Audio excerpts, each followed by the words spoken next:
ಹರ್ಷ, ನಾನು ಟೆಸ್ಟ್ ಮಾಡಿನೇ ತಂದಿದ್ದೆ ದಾದಾ. ಈ ಪದಕ್ಕೆ ಅರ್ಥ ಗೊತ್ತಾದ ಅವ್ರಿಗೆ? ನನಗೆ ಮೋಸ ಮಾಡ್ಬಿಟ್ಟ. ಗನ್ ತಗೊಂಡು ಶೂಟ್ ಮಾಡ್ಬೇಕಿತ್ತವ್ರಲ್ಲ. ಹರ್ಷ, ಸಮಾಧಾನ ಮಾಡ್ಕೋ. ಎಲ್ಲರೂ ನನಗೆ ಮೋಸ ಮಾಡ್ತಾರೆ ದಾದಾ.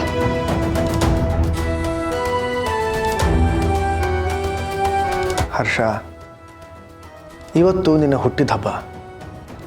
ಕೋಪ, ಬೇಜಾರು ಇವುಗಳಿಗೆ ಇವತ್ತು ಜಾಗ ಇರಬಾರ್ದು. ಇವತ್ತು ನೀನು ಸಂತೋಷವಾಗಿರಬೇಕು. Smile smile.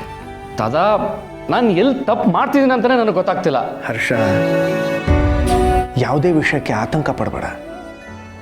ಮನೆ ವಿಚಾರ ಆಗಲಿ, ಆಫೀಸ್ ವಿಚಾರ ಆಗಲಿ 5 ನಿಮಿಷ ಕೂತ್ಕೊಂಡು ಯೋಚನೆ ಮಾಡು. ಯಾವುದೇ ಕಾರಣಕ್ಕೂ ದುಡುಕ್ಬೇಡ. ಇಲ್ಲ ದಾದಾ, ನಾನು ಎಲ್ಲನೂ ಯೋಚನೆ ಮಾಡಿನೇ ಮಾಡೋದು. ನಿಮಗೆ ಗೊತ್ತಲ್ವಾ, ನಾನು ಯಾವತ್ತಾದರೂ ಅವಸರ ಪಟ್ಟು ಏನಾದರೂ ಡಿಸಿಷನ್ ತಗೊಂಡಿದ್ದೀನಾ? ಕೂತ್ಕೋ ಕೂತ್ಕೋ. ಬುದ್ಧಿ ಕೆಲವು ಬಾರಿ ಹೇಳುತ್ತೆ ಗೋ ಅಹೆಡ್ ಅಂತ. ಥಟ್ ಅಂತ ಓಡಿಬಿಡಬಾರ್ದು.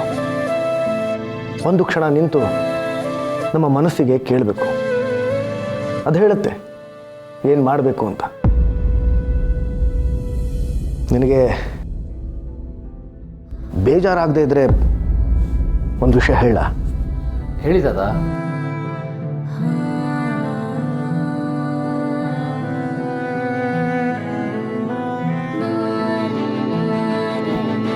ವರ್ಧನ್ ಇದು ನಮ್ಮ ಗುರುತು.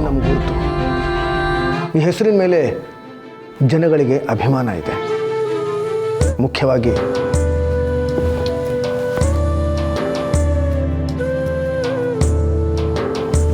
ನಂಬಿಕೆ ಇದೆ. ಅದನ್ನೇ ಬದಲಾಯಿಸ್ಬಿಟ್ಟೆ. ಆದರೆ ಹೆಸರು ಚೇಂಜ್ ಮಾಡಿದ್ರೆ ಒಳ್ಳೇದಾಗುತ್ತೆ ಅಂತ.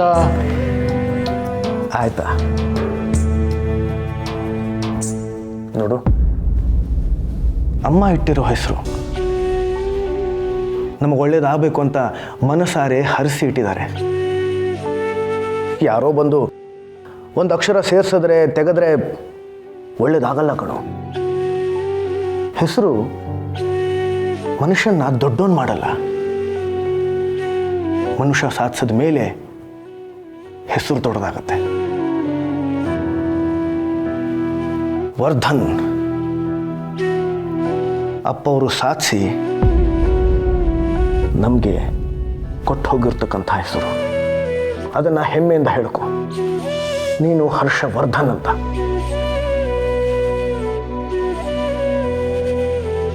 ನಮ್ಮನ್ನು ಬೆಳೆಸ್ತಾ ಇರೋ, ಕಾಪಾಡ್ತಾ ಇರೋ ಹೆಸರನ್ನು ಬದಲಾಯಿಸಿದ್ರೆ ತಪ್ಪಲ್ವಾ? ಹೌದದ, ನಾನು ತಪ್ಪು ಮಾಡಿಬಿಟ್ಟೆ. I am sorry. ಈಗ ಹೇಳು, ಏನೇನು ಹೆಸರು?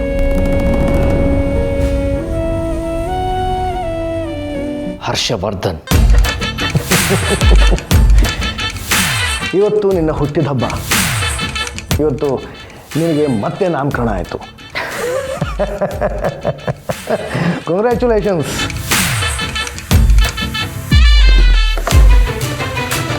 FM ಕೇಕ್ ತಗೊಂಬಾ ಬೇಗ.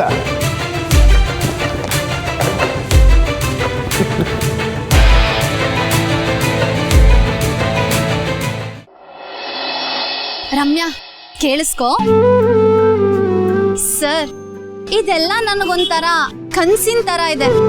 ಅವತ್ತು ಕಾಲೇಜಲ್ಲಿ ನೀವು ಬ್ಲ್ಯಾಂಕ್ ಚೆಕ್ ಕೊಟ್ಟಾಗಿಂದ ಹಿಡಿದು ಇವತ್ತಿನವರೆಗೂ ನೀವು ನನ್ಗೋಸ್ಕರ ಮಾಡಿರೋ ಸಹಾಯನ ನನ್ ಕೈಲಿ ಮರೆಯಕ್ಕೆ ಆಗಲ್ಲ. ನನ್ ಮದ್ವೆಗೆ ಹೆಲ್ಪ್ ಮಾಡಕ್ ಬಂದವರು ಆ ಮದ್ವೆಯಿಂದ ನನ್ನ ಕೆಟ್ಟದಾಗತ್ತೆ ಅಂತ ಗೊತ್ತಾದ ಕೂಡ್ಲೆ ನೀವು ಥೇಟ್ ಸಿನಿಮಾಗಳಲ್ಲಿರೋ ಹೀರೋ ತರ ಬಂದು ನನ್ ಮದ್ವೆನ ನಿಲ್ಸಿದ್ರಿ. ನಿಜ ಹೇಳ್ಬೇಕು ಅಂದ್ರೆ ನೀವ್ ನನಗ್ ಹೀರೋನೆ. ನಿಮಗೆ ನನ್ ಮೇಲೆ ನಂಬಿಕೆ ಇದೆ, ನನಗೂ ನಿಮ್ ಮೇಲೆ ನಂಬಿಕೆ ಇದೆ ಅನ್ನೋದನ್ನ ನಾನು ಹೇಳಿನೇ ನಿಮ್ಗೆ ಅರ್ಥ ಮಾಡಿಸ್ಬೇಕು ಅಂತೇನಿಲ್ಲ ಸರ್. ಐ ಲವ್ ಯು ಅನ್ನೋದಕ್ಕಿಂತ ಐ ಟ್ರಸ್ಟ್ ಯು ಅನ್ನೋದು ಹೆಚ್ಚು ಸೂಕ್ತ ಅಂತ ನೀವೇ ಹೇಳಿದಿರಾ ಅಲ್ವಾ? ನೀವು ನನಗೆ ಸಾಕಷ್ಟು ಸಲ ಐ ಟ್ರಸ್ಟ್ ಯು ಅಂತ ಹೇಳಿದಿರಾ. ಹಾಗಾದ್ರೆ ನೀವು ನನಗೆ ಹೇಳಿರೋದು ಐ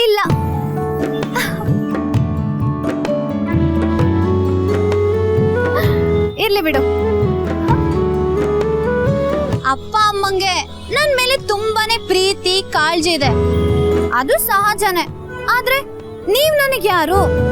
ನೀವ್ಯಾಕ್ ನನ್ ಮೇಲೆ ಕಾಳಜಿ ವಹಿಸ್ಬೇಕು? ಸರ್, ನಿಮ್ ಬಗ್ಗೆ ನನ್ ಮನ್ಸಲ್ಲಿ ಏನಿದೆ ಅಂತ ನಿಮಗೆ ಚೆನ್ನಾಗಿ ಗೊತ್ತಿದೆ. ಆದ್ರೆ ನಿಮ್ ಮನ್ಸಲ್ಲಿ ನನ್ ಬಗ್ಗೆ ಏನಿದೆ ಅಂತ ನನಗಿನ್ನೂ ಸ್ಪಷ್ಟವಾಗಿ ಗೊತ್ತಾಗಿಲ್ಲ. ಇದು ನನಗ್ ಯಾವಾಗ ಗೊತ್ತಾಗುತ್ತೆ? ನನ್ ಬಗ್ಗೆ ಕಾಳಜಿ ಮಾಡೋನು, ನಂಬಿಕೆ ಇಡೋನು, ಪ್ರೀತಿ ಮಾಡೋನು ನನ್ ಸಂಗಾತಿಯಾಗಿ ಬರ್ಬೇಕು ಅಂತ ನಾನ್ ಮುಂಚೆ ನಿಮ್ ಹತ್ರ ಹೇಳಿದ್ದೆ ಅಲ್ವಾ? ನಿಮ್ಗೆ ನನ್ ಮೇಲೆ ಕಾಳಜಿ ಇದೆ, ನಂಬಿಕೆನೂ ಇದೆ. ನೀವೇ ಯಾಕೆ ನನ್ ಬಾಳ ಸಂಗಾತಿ ಆಗ್ಬಾರ್ದು? ಅನು, ನೀನಾ ಬರ್ದಿದ್ದು? ಹೂ ರಮ್ಯಾ, ಹೇಗಿದೆ? ಸೂಪರ್ ಅನು, ಸೂಪರ್. ಮನ್ಸಲ್ಲಿರೋದು ಎಲ್ಲಾನು ಬರ್ದ್ಬಿಟ್ಟಿದ್ಯಾ. ಇದನ್ನೇನಾದ್ರೂ RS ಸರ್ ಓದಿದ್ರೆ ಖಂಡಿತ ಒಪ್ಕೊಂತಾರೆ. ಅಲ್ಲಿಗೆ ನಿನ್ ಲವ್ ಲೈಫು ಸೆಟಲ್ ಆಗೋಗುತ್ತೆ. ಡೋಂಟ್ ವೆರಿ ಕಣೆ, ಹೊಡಿ ಕೈನಾ. ನಿಜವಾಗ್ಲೂ ಒಪ್ಕೋತಾರೆ ಅಂತ್ಯಾ? ಅದ್ರಲ್ಲೇನಿದೆ ಡೌಟು? ಇರು.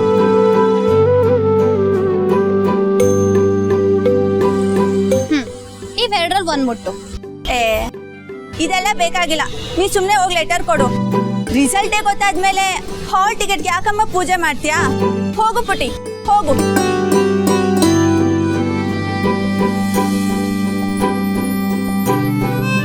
ನೋಡು ಅನು, RS ಸರ್ ಅವ್ರ ಎಲ್ಲಾ ಕೆಲ್ಸನೂ ಬಿಟ್ಟು ನಮ್ಮ ಒಟ್ಟಾರಕ್ಕೆ ಬಂದು ನಿನ್ಗೋಸ್ಕರ ಇಷ್ಟೆಲ್ಲ ಮಾಡಿದ್ದಾರೆ ಅಂದ್ರೆ ನಿನ್ ಮೇಲೆ ಪ್ರೀತಿ ಕಾಳಜಿ ಇಲ್ದೇನಾ?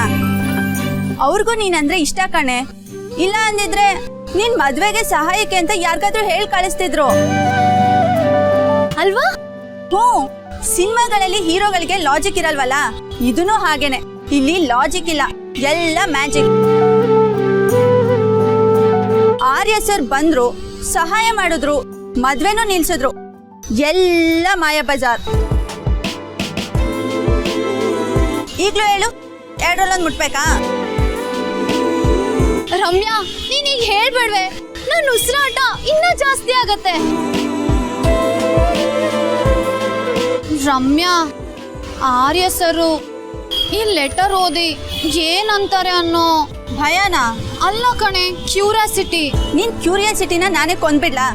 ಸುಮ್ನೆ ಹೋಗಿ RS ಸರ್ಗೆ ಲೆಟರ್ ಕೊಡು, ಅವ್ರು ಖಂಡಿತ ಓಕೆ ಅಂತಾರೆ.